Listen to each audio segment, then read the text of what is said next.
pessoal do Facilitando a Medicina, tudo bom com vocês? Eu sou Cleverson Dalvec e a gente vai para mais uma aula referente à virologia, mais uma dessa playlist. Então, se eu te ajudar de alguma forma e você quiser receber mais informações, se inscreve no canal e deixe seu joinha e vamos ao que interessa.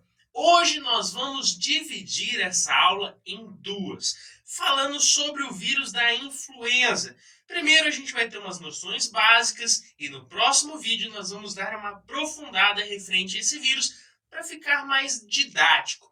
Então vamos lá, o que a gente pode falar de início sobre esse vírus influenza? Primeiro, a sua família, que é da Orthomyxoviridae. Ele pertence a essa família. Entre as características estruturais, o que a gente pode citar? Primeiro, que ele vai apresentar-se de alguns tipos, que seria a influenza A, B e C. Ele também vai apresentar o envelope viral. Lembrando que o envelope viral é uma estrutura facultativa. Não são todos os vírus que possuem envelope viral, porém esse vírus da influenza vai possuir esse envelope. Além disso, nós temos que destacar o seu genoma.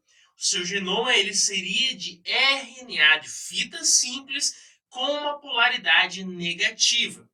Outras características podemos citar ainda que ele é um vírus pleiomórfico, uma forma variável, que estaria entre esférica e tubular. E é uma forma variável, ele tem uma forma que vai estar ali oscilando, não é uma forma definida.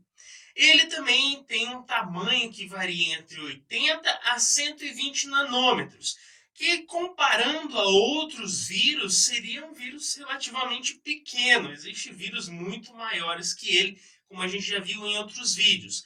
Além disso, a gente pode citar o seu genoma, que seria segmentado em 8. Podemos citar o seu RNA polimerase, que estaria dividindo em BP1, BP2 e também APA. Outra característica que a gente tem que saber é que ele é um vírus muito mutável. O que isso quer dizer?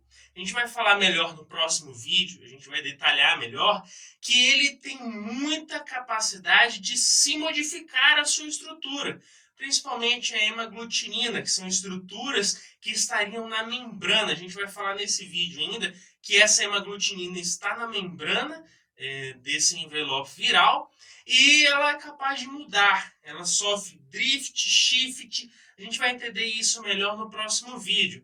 Mas o que eu quero que você saiba, ele consegue mutar. E qual o problema? O problema é que quando a gente tem um vírus, quando a gente sofre a invasão de um vírus, o nosso corpo ele vai lutar para criar anticorpos capazes de eliminar esse agente invasor, no caso, o vírus da influenza. Agora, se esse vírus que me infectou, eu criei anticorpos, estou tranquilo, mas ele sai do meu corpo ou está ali no ambiente já, ele consegue mutar, ele muda sua forma. O problema é esse, porque o meu corpo tem anticorpos para aquele vírus daquela forma. Porém, se ele mudou, ele teve mutação, ele entra do meu corpo e o meu anticorpo, que era para aquele vírus da influenza, não vai reconhecer a forma desse outro mutável. E aí eu vou sofrer novamente com a enfermidade e os quadros clínicos. Então, observação para isso. O vírus da influenza ele é muito mutável, ele consegue sofrer modificações, uma reorganização da sua forma, da sua estrutura.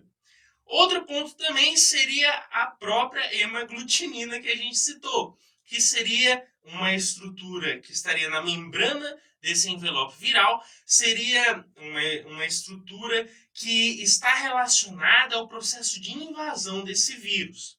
E o que essa hemaglutinina faz? Primeiro que ela é um trímero, ela está nessa membrana, como a gente falou, na parte mais externa, e ele vai estar se ligando especificamente ao ácido siálico que está na membrana celular de uma célula hospedeira, por exemplo, as nossas células. E ele vai auxiliar durante essa ligação, essa clivagem, ele vai auxiliar o processo de adesão do vírus à célula hospedeira e também o processo de fusão desse vírus com a membrana dessa célula, auxiliando no processo de invasão do vírus para adentrar a célula que essa pessoa possui, as nossas células, por exemplo. E a gente ainda pode citar a neuraminidase. Essa neuraminidase, a gente pode citar que ela tem uma função parecida. Ela estaria também clivando esse ácido siálico que está na membrana dessa célula hospedeira e também estaria se ligando à hemaglutinina que a gente já citou. E ele vai, de certa forma, liberar o vírion nesse processo de invasão do vírus para a célula hospedeira. Então, basicamente, eles vão ter essa função. Outro ponto que a gente não pode esquecer é que, geralmente, tanto a hemaglutinina como a neuraminidase, elas dariam nomes ao vírus. Por exemplo, o H1N1. Você provavelmente já ouviu falar nesse vírus. O H1N1 nada mais é do que o H vem de hemaglutinina, do tipo 1, por isso H1. E o N vem de neuraminidase, por isso o N de H1N1 seria da hemaglutinina e da neuraminidase. Então eles dariam certo nome a esse vírus da influenza. Então, basicamente seria isso que a gente pode destacar. Agora, ele ainda apresenta outras estruturas que pertenceria a essa forma que conformaria proteínas estruturais, como a proteína M1. A proteína M1 é uma proteína estrutural de matriz que estaria revestindo, de certa forma, internamente esse vírus. E estaria também auxiliando nesse processo de montagem das partículas e proteínas virais. E ela pode ainda ser classificada em A, B e C. Agora, existe ainda a proteína M2. Essa proteína M2, o que ela faz? Ela estaria basicamente na membrana do vírus. E ela vai auxiliar principalmente no transporte de íons. Seria como canais de prótons.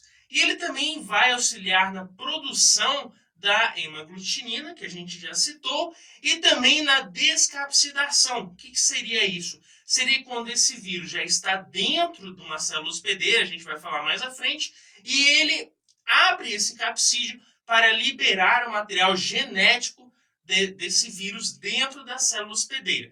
Mas a gente vai ver isso daqui a pouquinho nesse vídeo. Existem ainda proteínas não estruturais. Essas proteínas não estruturais, a gente pode citar a NS1, que ela estaria, de certa forma, impedindo a produção de RNA mensageiro da célula hospedeira, a célula que foi invadida por esse vírus. E ainda a NS2, que estaria, de certa forma, ajudando no transporte do conjunto núcleo-capsídeo dentro também da célula que foi invadida. Por exemplo, a célula do nosso corpo invadida por um vírus da influenza. Agora, a gente entendeu algumas características estruturais. Como que ocorre a invasão, processo patogênico desse vírus? Primeiro, eu estou aqui com a influenza, eu estou contaminado, estou infectado com esse vírus. E eu estou tossindo, espirrando e falando aqui com você. Imagina que eu estou aí na sua casa e eu tossi, eu espirrei, ou estou falando e partículas ou gotículas respiratórias minhas estão chegando até você aí. E essas gotículas respiratórias possuem o quê? As partículas virais, a partícula do influenza. E elas chegam até você, você acaba inalando essa partícula viral e esse vírus ele encontra a sua célula. Quando ele encontra a sua célula, a primeira coisa é o contato, o processo de adsorção, onde o vírus entra em contato com a sua célula, a célula hospedeira, a célula humana, a sua célula. A partir desse momento, a hemaglutinina ela se liga ao ácido siálico da membrana celular dessa célula hospedeira. E aí ocorre o processo de fusão e adesão, que é exatamente quando o vírus ele vai ser endocitado, ele consegue adentrar essa célula por meio da endocitose e lá dentro da célula existe a formação do endossoma, a acidificação desse endossoma, porém esse vírus ele é esperto. ele consegue fugir, ludibriar esse endossoma e cai lá no citoplasma dessa célula hospedeira. Quando esse vírus cai no citoplasma da célula hospedeira, a primeira coisa que ele faz é a descapsidação. A gente citou anteriormente, mas o que é descapsidação? A descapsidação nada mais é do que o processo onde o capsídeo, que como seria uma proteção em volta do material genético, que seria o RNA, de fita simples com polaridade negativa desse influenza, ele seria como uma proteção a esse material genético e ele, lá dentro, ele sofre a descapsidação, ele rompe esse capsídeo, liberando o material genético no citoplasma dessa célula. E quando ele libera esse material genético, que é o RNA, fica livre lá no citoplasma da célula hospedeira. E aí, o que ele vai fazer? Ele vai buscar o núcleo. Por que o RNA desse vírus busca o núcleo? Porque é lá que ele consegue replicar, consegue transcrever esse material genético. Após transcrever e replicar o seu material genético, o que ele vai fazer? Ele vai buscar os ribossomos. Os ribossomos dessa célula hospedeira, ele consegue traduzir, formar proteínas virais, sempre usando a arquitetura da célula hospedeira. Olha só que interessante. E também ele pode até usar o retículo de Golgi, o complexo de Golgi, na verdade. Ele consegue usar para elaborar melhor as suas proteínas, para depois montar todas aquelas proteínas que foram produzidas e formar novas partículas virais. Então, basicamente é isso que acontece. Ele usa toda a arquitetura da célula hospedeira para formar novas partículas virais. O problema é o seguinte: quando você inalou as partículas que eu liberei, eu tossi aqui, chegou partículas virais em você, você inalou, quando esse vírus entra no seu trato respiratório, ele já começa a causar citotoxicidade, ele começa a invadir células e vai causando danos aí. Ele pode chegar ao trato respiratório inferior, levando a descamações brônquicas, levando também a uma pneumonia, e o nosso sistema imunológico ele vai perceber tudo isso. E aí, células de defesa vão para o local, linfócitos, macrófagos e interleucinas são liberadas, interferon gama, tudo para destruir esse vírus.